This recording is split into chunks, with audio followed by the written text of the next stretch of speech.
LDP al instante. 2, 3, 4. Empezamos. Buenas tardes.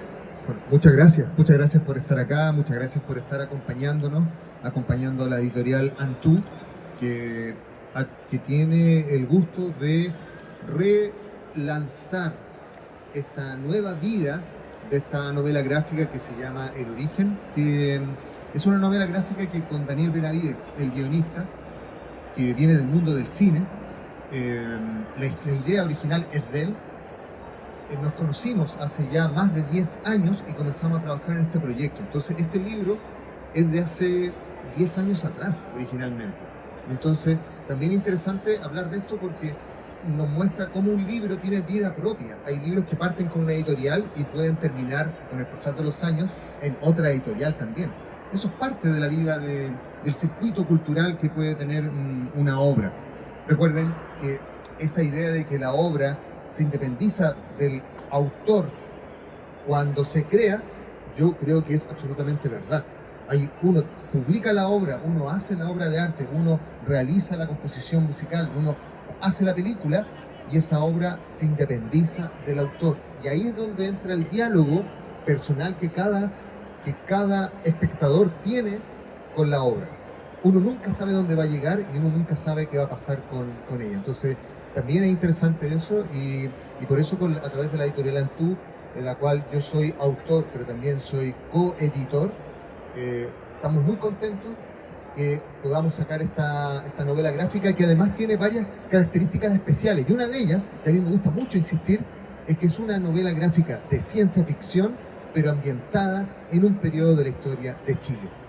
Nosotros en Chile nos cuesta mucho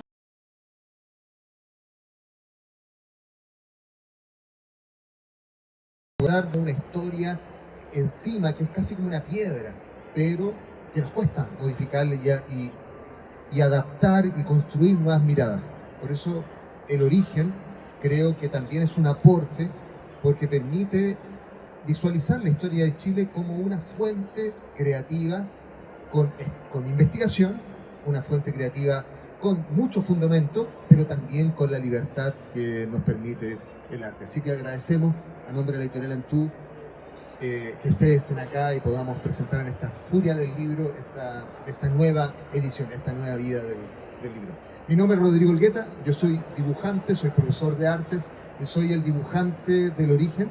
Aquí después ustedes pueden ver algunas páginas originales porque yo sigo trabajando en papel, no me he pasado a lo digital, me da un poco de miedo tener que sentir la sensación que tengo que reaprender todo, pero también con esta nueva época de la inteligencia artificial me he dado cuenta que seguir trabajando en papel, aquí está el dibujo de la portada, seguir trabajando en papel se puede transformar en algo llamativo, algo retro, exótico, pero también humano. Tal vez podamos conversarlo más adelante. Yo soy bien apocalíptico con la inteligencia artificial. Creo que tengo una visión un poquito catastrófica y ya lo estoy percibiendo en algunos ilustradores que han perdido trabajo, porque, por ejemplo, especialmente en ilustradores que trabajan como dibujantes de storyboard, los storyboard permiten que muchos dibujantes trabajen. Y ahora con la inteligencia artificial hay grandes empresas publicitarias que ya no están ocupando ilustradores, están ocupando inteligencia artificial para esta etapa de los storyboards. Entonces no sé a dónde vamos a ir. Les voy a presentar a Daniel Benavides. Daniel es cineasta y va a ser muy interesante que él nos cuente la génesis de esta obra, cómo él tuvo el interés por empezar a construir esta relación de ciencia ficción con un periodo de la historia de Chile y cómo fue que llegó al cómic. Daniel. Okay. Hola, gracias por venir. Quería contarles que esta historia fue desarrollada hace ya más de 10 años con una fórmula de ser un proyecto de cine, un guión de cine. Fue financiado por Corfo, lo que permitió una investigación bien profunda con investigadores históricos, periodistas, lo que nos permitió generar una bibliografía muy interesante y profunda sobre la temática del siglo XVI, tanto en los eventos históricos que se desarrollaron como en indagaciones o perfiles psicológicos de los conquistadores, que se los llamaba en esa época. Ese fue como el inicio, eso nos dio como un marco teórico o un espacio donde desarrollar esta historia. Y la historia surge después de eventos como personales que yo lo traslado al siglo XVI, donde finalmente se genera una obra juvenil de acción, aventura y algo de ciencia ficción. Hay un par de elementos que también dentro de la investigación surgieron, que nos permitían llevar la fantasía como a esta novela histórica, porque el siglo XVI era una época donde las cartas y los textos de los cronistas de la época hablaban de viajes interminables, de tormentas, de monstruos fantásticos que habitaban la selva, el mar, todos estos espacios nuevos, el nuevo mundo. Entonces, de manera natural, se adhirió un elemento de ciencia ficción a esta historia de, como decía, acción, romance, aventura y ciencia ficción. Igual sería importante, como estamos tan poquito, sería importante que nos contaran un poco por qué están acá.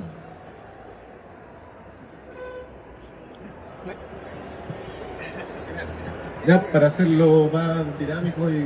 Hola, hola.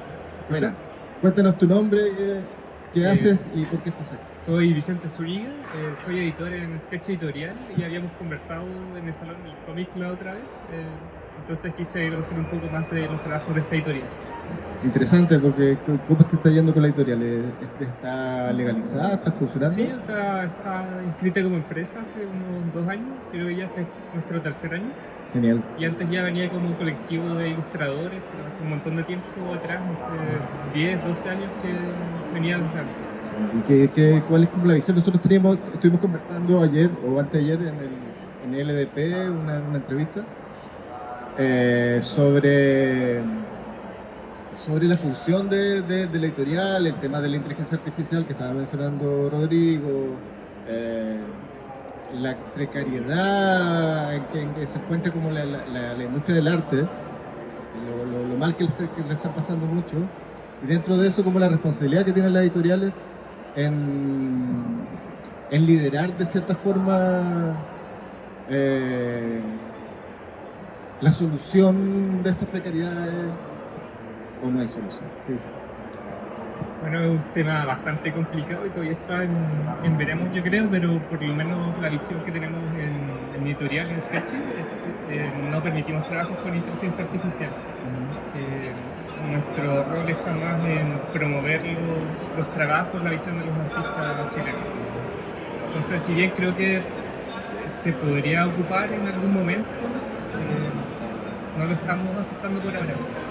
También creo que pasa un poco porque ya nació como con un estigma de que tomaron todo lo que encontraron y se pasaron por alto los derechos de autor, entonces Cierto. creo que ya desde el inicio partió mal, entonces si se solucionara eso, creo que sería un poco más factible de ocupar desde el lado artístico, pero claro, como empresa quizás si uno no le importara tanto la parte creativa, claro que es mucho más eficiente utilizar esos medios. Perfecto. Y el negocio con las lucas para los artistas está funcionando. ¿Existe alguna estrategia radial que permita como solucionar o aumentar los ingresos de los artistas? Bueno, la estrategia que usamos nosotros es más que nada trabajar en grupo y tenemos antologías que publicamos a nuestros artistas. Igual trabajamos con gente nueva, entonces como que económicamente no es rentable por ahora la editorial. Entonces nuestro objetivo es como darnos a conocer y que en algún momento los artistas puedan recibir un sueldo o un ingreso más estable. Genial. Sí, esa es la idea. Perdona, me alejé un poco del tema principal, pero me parece que era como interesante escuchar a los chicos que nos traen conferencia. Gracias. Bueno, siguiendo un poco también con la línea que estaba comentando Daniel, esta noción de que el siglo XVI, el siglo XVII en América, generó también muchas historias de fantasía, generó imágenes que se trasladaban, que se mostraban en Europa y que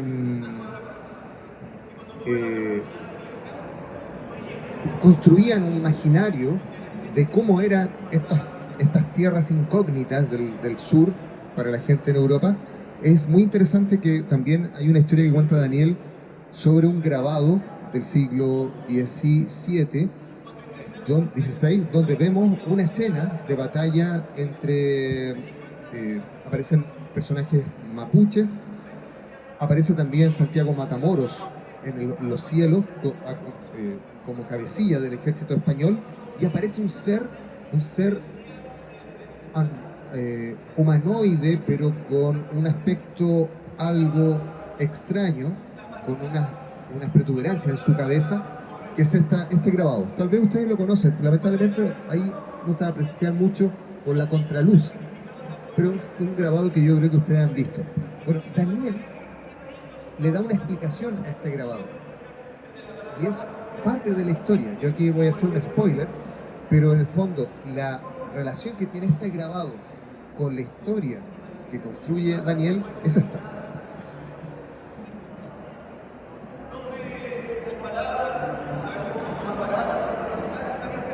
Es una página donde en una batalla aparece justamente un mapuche enfrentándose a una nave que viaja por el tiempo.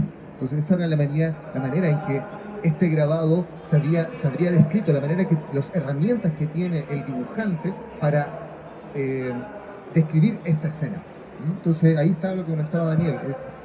Hay elementos de ficción, pero siempre acompañados con elementos que son históricos, historiográficos. Sí, ese marco teórico permite como después desplazarnos dentro de la historia, porque la historia del siglo XVI son puros historias, cartas, antecedentes, no necesariamente fidedignos de lo que realmente ocurrió. Por lo tanto, la historia también es un poco nuestra, entonces la interpretación y recreación de la historia, particularmente en una época con tan pocos registros fidedignos, donde no había un fast check, permite un amplio movimiento narrativo y creativo respecto a lo que nos permitía tanto como las locaciones, la historia, los personajes. Pero sí, fue muy importante desarrollar una investigación potente para poder permitirnos después esos lujos de desplazamientos narrativos que no resultaran necesariamente forzosos, ni inadecuados, ni fuera de tono. Bueno, también comentarles que es bien importante que Daniel, como esta historia ya la tenía construida en un guión para una película.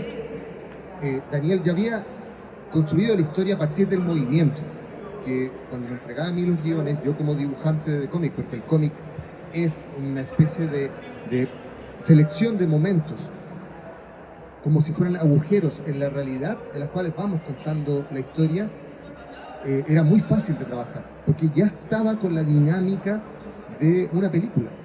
Y ahí uno puede ver la relación entre cine y cómic, que son parientes cercanos. Paralelamente incluso se va construyendo, van apareciendo los primeros cómics junto con las primeras películas. Entonces el lenguaje tiene elementos muy similares y los planos se pueden describir con conceptos que vienen del mundo del cine. Primerísimo primer plano, plano general, contrapicado, picado. El uso de ópticas también. Exacto. La diferencia entre una lente angular y un lente teleobjetivo para definir una imagen. Entonces, en ese sentido, para mí como ilustrador, como dibujante, era bien motivante poder hacer viñetas donde Daniel tenía siempre esta idea de llevar lo que estaba escribiendo a la imagen, y me permitía hacer imágenes como esta, que son bien potentes también. Ahí tenemos el mito de Caicabilú y Tren, donde un anciano mapuche le está contando a niños sobre la leyenda de estas dos serpientes, por ejemplo.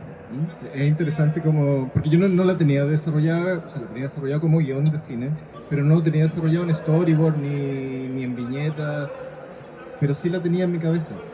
Porque cuando uno escribe, lo escribe como pensando en letras y palabras, particularmente en el tema de guión. Obviamente en un tema más narrativo, de prosa, uno tiene que tener cuidado con qué palabras ocupa, etcétera, y formar como una musicalidad o una estética alfabética. Pero en este caso yo tenía la imagen en la cabeza. Es como ese concepto que, no sé si es de una novela que se llama como que doy por vivido todo lo soñado. Yo cuando escribo un guión, yo veo la película, ya la vi. Podría quedarme súper tranquilo y no tener que meterme en las patas de los caballos y tener que producir y conseguir 200 millones de pesos y luchar durante meses, enfermarme. Porque de alguna forma yo cuando lo escribo ya lo veo en mi cabeza, ya vi la película. Eso es interesante. Y de alguna forma yo traspasé eso a Rodrigo, y Rodrigo, mediante su trazo y también su proceso creativo, diseñó lo que podemos ver. Y con la libertad necesaria también, porque esto es un trabajo bien sutil entre las indicaciones del guionista, pero también la libertad del dibujante para experimentar, para probar, para agregar elementos, para jugar con la luz y con la sombra. Bueno, esta novela originalmente, los dibujos iban a tener la última etapa del color, pero yo tengo la doble militancia como editor y como dibujante. Claro, ya veo la realidad y haber impreso esta obra en color habría sido muy cara, no habíamos poder venderla al precio que la tenemos en el stand, se habría encarecido mucho, pero al mismo tiempo permite que se aprecie el dibujo, el color. Bueno, yo creo que el trabajo de color que tenía originalmente el origen hace 10 años atrás es espectacular, pero también desde el punto de vista de la imprenta hay más factores que no se controlan. Cuando hay una obra color, tiene que haber un gran trabajo de imprenta. Sí, la versión anterior de 2000 copias quedó un poquito subexpuesta, un poquito baja de luz. Claro, entonces eso hizo que el color compitiera con el dibujo, hizo que se oscurecieran las tonalidades y trazos que yo no había hecho, en la impresión pareciera como si fueran trazos de tinta. Entonces, eso hizo que se compitiera demasiado. En cambio, por eso teníamos muchas ganas de que ahora se pudiera apreciar el blanco y negro de las páginas. Además, se aumentó el tamaño de las páginas, lo que permite también un viajar por la imagen, por las viñetas mucho más tranquilo y agradable. Sí, yo trabajo en formato pequeño, entonces casi el libro está a tamaño, casi está unos a uno. Porque yo trabajo en pequeño porque me acomoda, ya me acostumbré, me permite escanear de una sola vez también, no pierdo tiempo en estar pegando las páginas, es controlable, es llevable. Yo también partí como muchos dibujantes diciendo que hay que hacer como se hacen las cosas con formato grande y después uno se da cuenta que no, cada uno tiene que ir descubriendo su propio camino como dibujante y lo que más le acomoda. Yo no sé qué va a pasar cuando ya la presbicia aumente a un nivel en que ya necesite aumentar las páginas.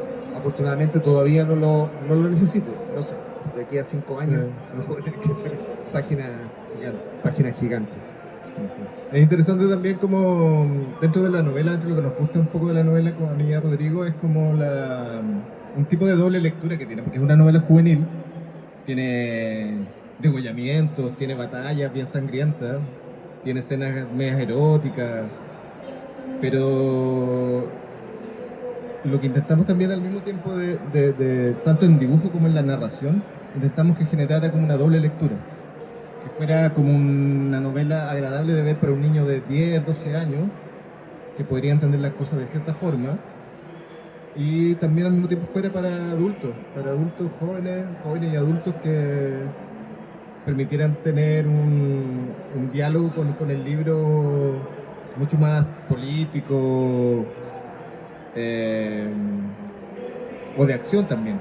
Claro, son tres elementos, que uno para niños, que pudieran ver los dibujos de Rodrigo, ver la dinámica, entregarse como esta dinámica de batalla y personajes y naturaleza y animalitos que aparecen durante toda la novela. Por otro lado, una historia como de acción y aventura y romance en un tono medio juvenil, y también al mismo tiempo una cierta postura dentro de un mundo donde nada es tan claro quién es bueno, quién es malo, quién lo está haciendo bien, quién está haciendo las cosas de manera incorrecta, donde la ética ha perdido un cierto tono, nosotros posicionamos a los personajes en diferentes posturas éticas. Hay una persona que se mueve por la venganza y el odio, hay otro que se mueve por el amor y la naturaleza, hay otro que se mueve por la inteligencia, hay otro personaje que quiere lograr la libertad y el conocimiento, etcétera. Entonces tiene varios niveles de lectura que nos permiten o nos han permitido estar como contentos con el resultado, más allá de las ventas, aunque las ventas fueron buenas. Ya hay 2000 esta novela está en 2000 casas, lo que es maravilloso, porque hay 2000 familias que tienen nuestra novela y que están leyéndola y que están siendo influenciadas por ella de alguna forma, en algún momento, aunque sea un poquito. Y ahora estamos con esta nueva tirada, esta nueva edición de Editorial Antu que queremos compartir con... Sí, también me gustaría rescatar que, como bien decía Daniel, esta novela gráfica tenía la intención de entrar en los colegios también, que se transformara en un elemento de lectura, y por eso hay un glosario, por eso también Daniel estuvo muy preocupado de que apareciera flora y fauna de la región, de la zona donde ocurre la historia. Daniel es de Valdivia y él es, bueno, Daniel es fanático de Valdivia, entonces estaba muy preocupado que apareciera la flora, la fauna en las viñetas. Sí, porque además eso le da como un cierto realismo a la novela. Las cosas que están no están porque sí. Como decíamos, eso es muy de cine, muy de semiótica cinematográfica. Cada elemento tiene un significado y un significante, y jugamos con eso también. Y para mí como dibujante es muy entretenido que de repente Daniel me hablaba, ya, esta escena, justamente el otro día en LDP estábamos recordando cuando estuvimos utilizando El Padrino, la primera como parte de la película del Padrino, para una escena del origen, tratar de generar ese ambiente gráficamente. Entonces por eso el antagonista del protagonista tiene algo de Marlon Brando en El Padrino, por ejemplo. Sí, le dimos algunas características de personajes reales a los personajes, al personaje de la novela, y también dentro de esa búsqueda como de reflexión visual y estética, también es relevante como las emociones de las caras en las viñetas. Los personajes tienen que estar sugiriendo la emoción que nosotros queremos darle al personaje en ese momento, o que por lógica el personaje debiera estar sintiendo en ese momento. Entonces hay dolor, hay una mirada fija, hay una mirada esquiva, hay harta emoción en los rostros, y eso es un gran detalle que es muy fruto de la conversación, del proceso creativo, pero también del talento de Rodrigo.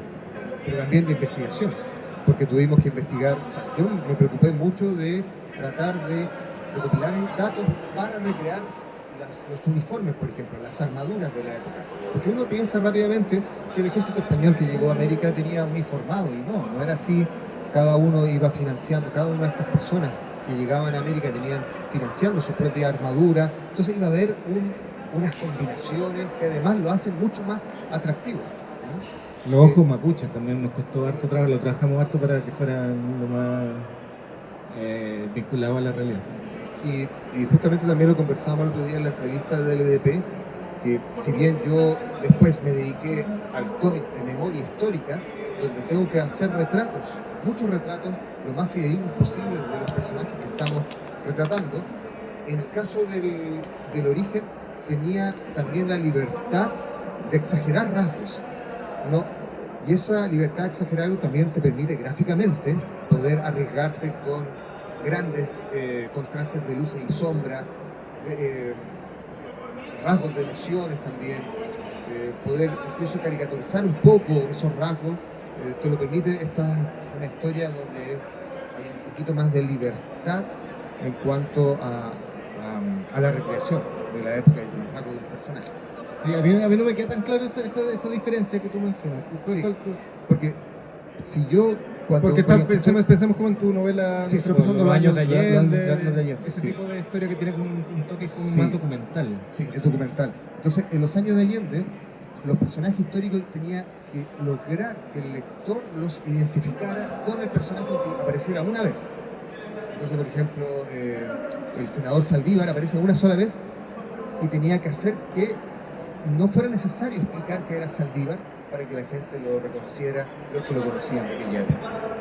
Ahora, con el general Schneider me pasó que recreamos el homicidio del general, el intento de homicidio que después falleció, y tuve que retratar al general Schneider con rasgos de dolor y de esfuerzo y de grito y de miedo que en ninguna fotografía hay. Entonces tuve que yo estar muy preocupado de que cada trazo que hiciera no se perdiera el rostro del general Schneider. En cambio, en el origen podía hacer estas líneas, podía hacer estos rasgos con mayor libertad. Podía darme el lujo de poder exagerar los rostros y que se alejaran un poco del personaje que aparece en las primeras viñetas cuando se presenta. Entiendo. Sí, además como que la ficción al pasar por diferentes momentos, como tiene acción, romance, permite como un mayor desplazamiento dentro de la paleta de emociones posibles. Sí, es bueno ese concepto, un desplazamiento, te permite, de acuerdo al tipo de historia, al género de historia, también al dibujante le da una posibilidad de desplazamiento, ¿no? Hay momentos en los cuales está mucho más acotado y en otros momentos le da más libertad para hacer rasgos casi al nivel de una caricatura. Sí. Tal vez podría mencionar también que este es un intento de contar la historia de Chile desde el sur de Chile. Este es un proyecto de una trilogía. Ya tengo escrita el segundo guión. Me falta un dibujante, por chiquillos si quieren conversar, podemos hacerlo. Yo además soy gestor cultural, o sea, formulo proyectos, hago marcos teóricos, todas esas cosas, y gano fondos.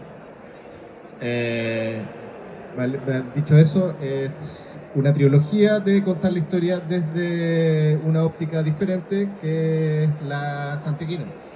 Todos los héroes son de Santiago, todos los hechos irrelevantes suceden en Santiago, históricos me refiero, que en cierto punto es verdad, pero también existe otra realidad, que es la mirada que tenía, no sé, en la época de la conquista, por ejemplo, de la reconquista, en la época de la independencia. Es muy probable que la gran mayoría de los sureños no hayan estado de acuerdo con independizarse de España. Es muy probable. No es que eso sea bueno o malo, sucedió hace mucho tiempo. ¿Por qué? Porque finalmente lo que se cambió fue una oligarquía española y criolla por una oligarquía criolla 100%. Entonces, la intención de esta historia es generar como decía antes, esto tiene muy presente como posiciones éticas dentro de los personajes.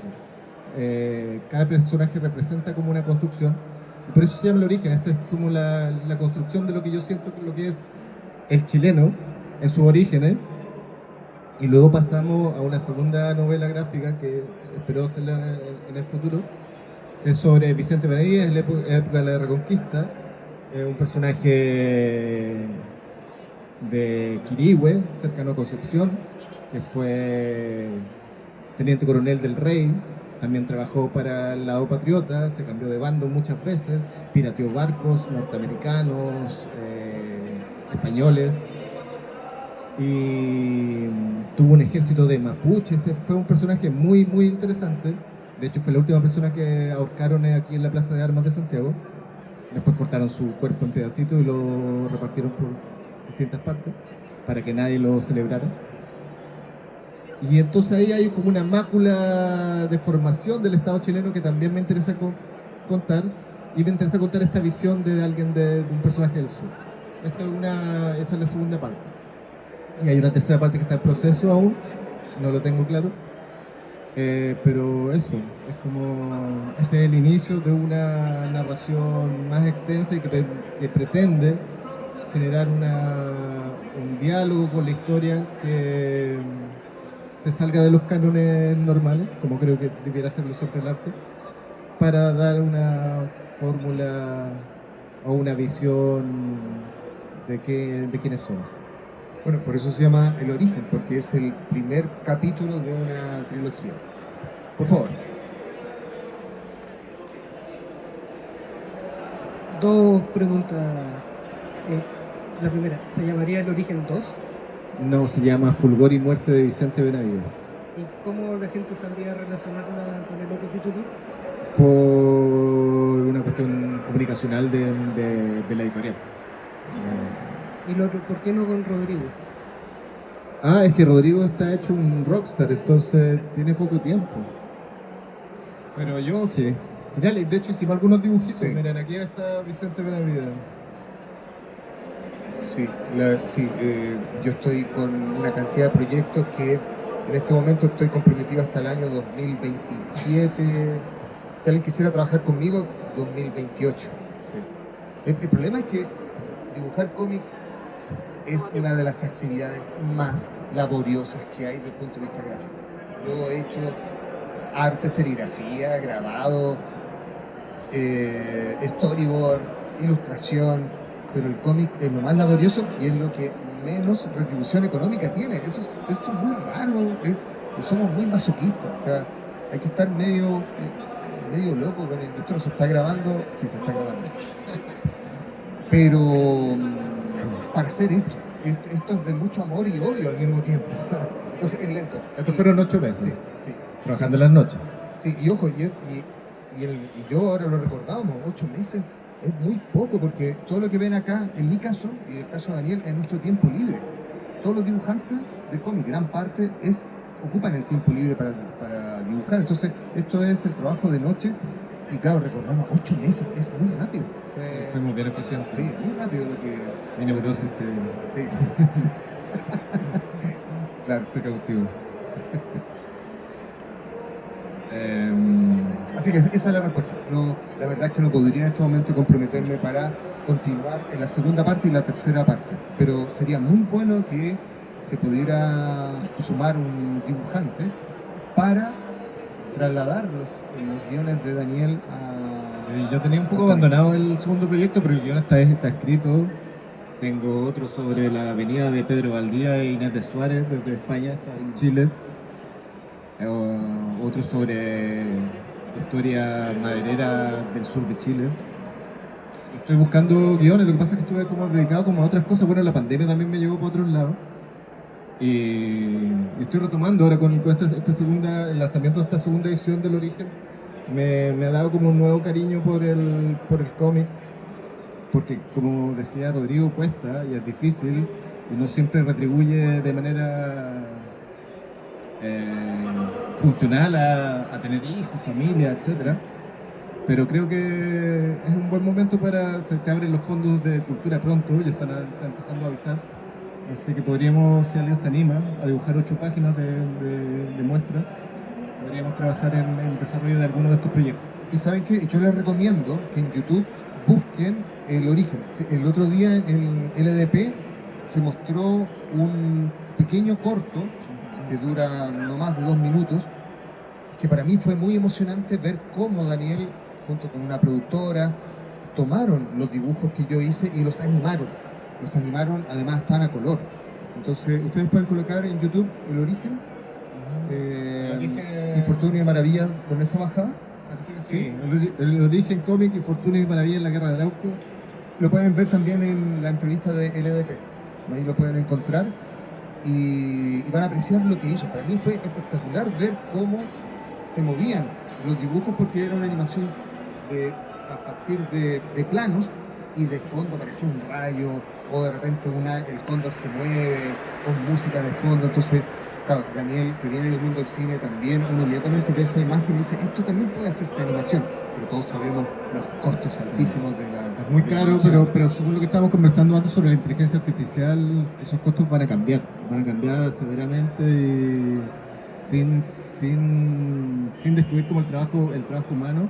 Hay ciertas transiciones, ciertos movimientos que se van a poder realizar de una manera mucho más económica, incluso de meses, claro.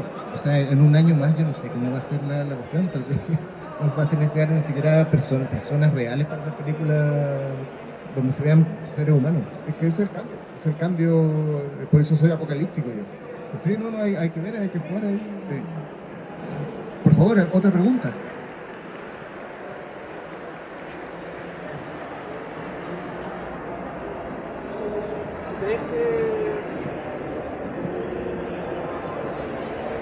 ¿Crees que alguien se va a atrever a venir después de Rodrigo Elgueto? Sí, claro, de hecho esta fue la primera novela de Rodrigo. Rodrigo, ya, bueno, obviamente tiene un talento que ya se demuestra en eso, ha seguido progresando en el tiempo, pero en algún momento hay que partir. Sí. Hay que lanzarse a la... Y bancarse como aguantar el diálogo, las discusiones creativas. El proceso creativo es duro porque más encima trabajamos de noche, entonces ya estamos medio estresados después de trabajar durante el día, de seguir trabajando en la noche, porque las lucas no alcanzaban para financiar. Nosotros generamos con 10 millones de pesos, hicimos todo el trabajo, Todo, más la impresión. La dispersión. Por lo tanto, es un esfuerzo grande, pero hay que lanzarse. O sea, yo creo que la carrera de Rodrigo no parte con esto, pero sí yo creo que fue un impulso importante para saber que te podías bancar una novela gráfica. Sí, que justamente fue mi primera experiencia en la cual yo me enfrentaba a 100 páginas. Yo ya había hecho cómic antes de historias más cortas, pero esto era 100 páginas, en las cuales tenía que mantener también el nivel, tratar de mantener un nivel, y ese fogueo, yo lo noté, fue muy bueno para mí. Y como bien dice Daniel, esta es mi primera novela gráfica, y después de eso me abrió las puertas y empezaron a llegar las otras, y por eso creo que es una... Porque yo creo que la idea es que sería interesante y bonito otra mano, dando otro giro también nuevo a esta saga de 3 capítulos. Sí. Bueno, nuestro amigo es un gran dibujante, Wow. por si acaso. Ahí. Estás invitado, sí. Sí. Si fuera otro estilo, por ejemplo, hoy día hay un auge de los que dibujan manga. Sí, amo el manga, trabajo mucho, por ejemplo, yo con Fito Manga, por ejemplo. Que es una mezcla extraña, ese band de cine, Condorito, manga. Es Fito. Lo queremos mucho. Sí, no hay problema, yo soy súper flexible en el mundo del arte. Yo, de hecho, una de mis labores, porque pasé un poco por el mundo de la ilustración, tiene que ver con que yo, uno de mis oficios, o sea, como lo que más he desarrollado, es trabajar con diferentes disciplinas. Y cuando trabajo con diferentes disciplinas, me meto mucho en el mundo en el que trabajo. Ahora llevo 4 años trabajando y viviendo con la música urbana, por ejemplo. Y antes estuve con el mundo del cómic varios años. Me junté con Rodrigo, me lancé con la novela gráfica, trabajé con Revista Trauco, después apoyé el desarrollo de otros novelistas, o sea, dibujantes como el Yoyo Salfat, de Fito Manga, tanto como en el desarrollo de proyectos como en una especie de coaching, como le hacía, como sacarlo. Fito Manga me pidió siempre eso, sacarlo de su zona de confort, llevarlo a otros niveles de desarrollo. Entonces, y dentro de eso soy muy flexible, como trabajo con muchas artes y muchos dibujantes con diferentes estilos. Diferentes caracteres también. Eso Sí, es eso un factor tema. fundamental. Me tienen que bancar y yo tengo que bancármelo a ellos. Sí. Por lo que sí, soy muy flexible como trabajar diferentes estilos, no me cierro a nada. En el arte no, o sea, hay reglas, pero tampoco hay reglas. Entonces, todo es posible. Sí, así es. Yo creo que cada uno de los autores que va creando su carrera tiene que saber que va a ir enfrentándose a distintas instancias, con distintas personalidades, pero finalmente el trabajo, dar mucho respeto el que tiene que plantearse y el que tiene que estar presente en el trabajo en equipo. Sí, respetar como los tiempos. Sí. Yo creo que ahí yo fui un poco torpe porque yo vengo del mundo del cine, donde todo es muy estricto, donde a las 11:15 partimos grabando cierta cosa y a las 12:15 ya terminamos, estamos preparando el set el segundo set desde 15 minutos antes que termine. Eso, entonces, Claro, porque hay eso se puede perder. una pequeña como neurosis media militarizada desde el cine, que me estaba escapando del cine ya. Que impuse un poco en eso y tal vez por eso lo hicimos en 8 meses. Yo creo que Rodrigo se enojó en algún momento conmigo y yo a veces sentía que Rodrigo no me entendía y yo me enojaba, pero porque estábamos en un proceso de formación en una primera novela. Yo nunca había hecho antes un cómic y mi lanzamiento fue con una novela gráfica y Rodrigo tampoco había hecho una novela gráfica, entonces estábamos como ahí en una especie de ebullición. Yo creo que fue súper interesante el proceso, como que alguien podría haber hecho un making, ¿no? de lo que pasó.